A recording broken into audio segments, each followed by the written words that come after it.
when you were born and you went on your path, and you obviously were passionate about a lot of different things because you became a doctor and then you got into meditation. Did you know inside that you were going to change the world? Did you, because a lot of people who do change the world say, you know, I knew from a very young age I was going to do it. And you might be too humble to say anything, but did you ever have a feeling or a knowing? No, the only thing I can remember is my father was a cardiologist, and he was a great doctor. He was a doctor to Lord Mountbatten at one time. Wow. And, you know, he worked at the Royal Heart Hospital. He used to, he was a great inspiration because, you know, even though he was very successful, on weekends he would see patients free. And they would come from all over the country. That's where you got it from. That's where you got your compassion. And then my mother would make sure that they had enough to eat. She would cook the food for them. And then when they left, they would make sure that they had enough money for their bus or for their train. So, you know, I do remember when we moved from one city to another city, there were 10,000 people on the train station to see us off. So my father was a great inspiration, and my mother was a great companion to him. They would pray for their patients too. Okay, so I learned a lot from them. And then what happened is, you know, when I was about 6 or 7, my father was in England, and my grandfather suddenly died. He got the news in a telegram that my father had been inducted into the Royal College of Physicians. And he was so happy. He took us to the carnival, went to the movies, pulled out his rifle, fired some shots in the sky just to celebrate. And then I think that night he had a heart attack and he died. Wouldn't your father have had to got back within 24 hours? Yeah, but those days it took 3 weeks. So what did you do? He took 3 weeks because there was a ship from Southampton. By the way, I have a photograph of that ship now and all of that. So that set me on a quest. Even at 6 years, I wanted to understand the mind-body connection. I also wanted to understand what happened to people when they died. And so that's why I went to medical school. I didn't go to medical school just, I want to be a doctor. I went to medical school because I was wanting to Fascinated with what the connection between mind, body, spirit. Even at 6 years old? Yeah, in a sense, without being able to articulate it. And you know, when I went to medical school, that's the first thing I did is I was go into a dissection room and look at dead bodies. Well, did you even think once you became a doctor, then you had a desire to find out the natural So once I became a doctor, Yeah. then things got complicated. I came to America. America is very stressful. I was working in a hospital.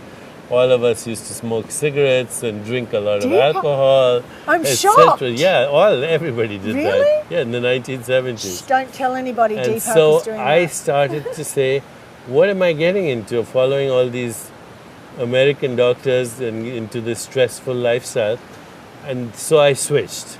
And I switched back to my roots. Wow. And then I started teaching other doctors and patients and meditation. Yeah, meditation, but many other things. Meditation, emotional well-being, something called conscious communication, which means you before you speak, you ask yourself, is it necessary? Is it true? Is it kind? Is it loving? Why am I even bothering to speak if it's not going to create happiness in the world?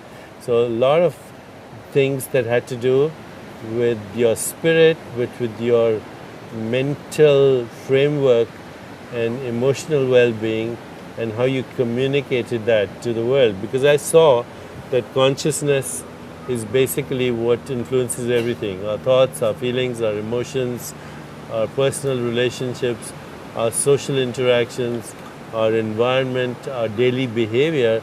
So I said, if I can just get hold of this one thing called consciousness, you know, and they say in the Vedas, know that one thing by knowing which everything else is known. And look what happened.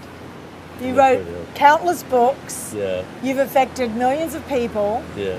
And I thought I was just singing in the bathroom and people enjoyed the song. Well, it's been more than that. And one thing that I wanted to talk to you about is you told me a story one time that was an incredible experience for you.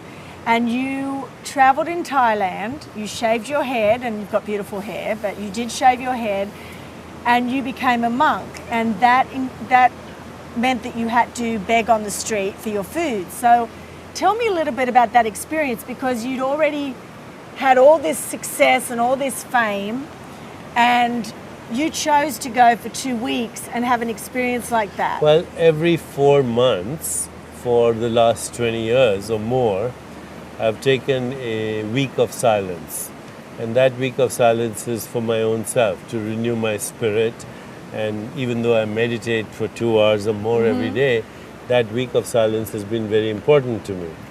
Now, I had some friends in Thailand who had told me that you could get ordained as a monk and you could go actually for more than 2 weeks, to up to a month, into silence, but you would also meditate on things that I hadn't done, like your own death, on the idea of impermanence. Shave your head so you would be anonymous, go begging on the streets to learn humility, and so on. So I tried to get into this monastery, but I was told that it wasn't possible for people who are not of the country. But I had some friends who introduced me to the royal family, etc., etc. Finally, I got in. Wow. And it was a great experience because we would stay in silence the whole day. We would go with our begging bowls to the streets and barefoot to get our one meal of the day. Which was? What was the one meal? Whatever people gave you. Wow. So you had no choice. Wow. So somebody would give you a bowl of rice, somebody would give you a piece of fruit. Did you find people compassionate when you were... Extremely. In fact, they thought it was good karma to feed a monk. Wow. So we were But was actually... it difficult for you to... In the beginning, my feet were hurting because I wasn't used to walking in the forest with no shoes on. But Wow. it got fine, and then all night we would meditate on impermanence. It was a very good experience because what happened is that when you have nothing to defend, or no social mask to put on, or no ego to put to the world, you suddenly feel that you're connected to the whole universe. So it was a great experience. I've loved it.